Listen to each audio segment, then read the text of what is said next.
Hello, students, staff, and parents. I'm Miss Lorna, and I'm here to share with you another one of my favorite ways to self-care, and that's nature journaling.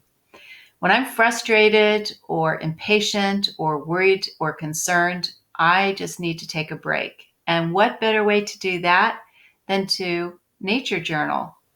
And that entails going out into nature and just being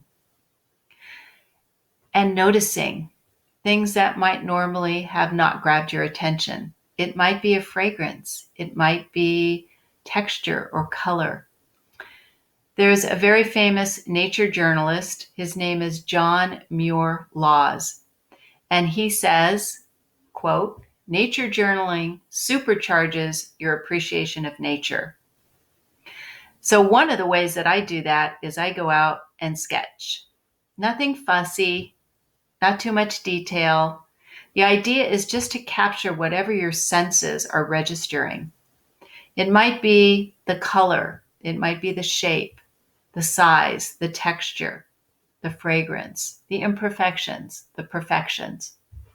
And once I start that process, I notice that my brain becomes a microscope, and I might notice things like the veins in a leaf or the hairs on an insect.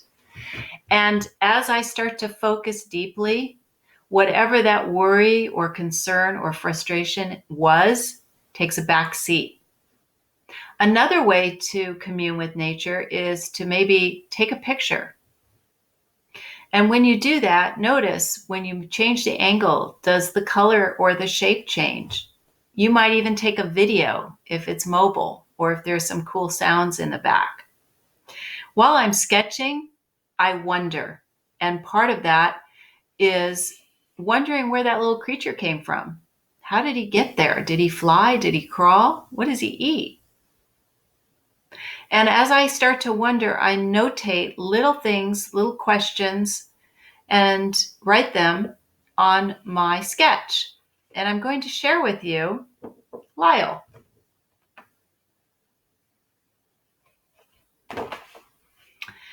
A couple of days ago, I got really frustrated with some technology, and I knew I just had to take a break. So I grabbed my sketchbook, I went outside, and within a minute or two, this little bug crawled near my feet. I took a picture and I started sketching.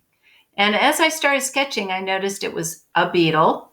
And then I started wondering, does it fly? What does it eat? How does it sleep? And as I started notating those things, a narration started to kind of develop in my head. And I wrote a little children's story. And so I invite you to, I want to share with you, I invite you to take advantage of this beautiful weather.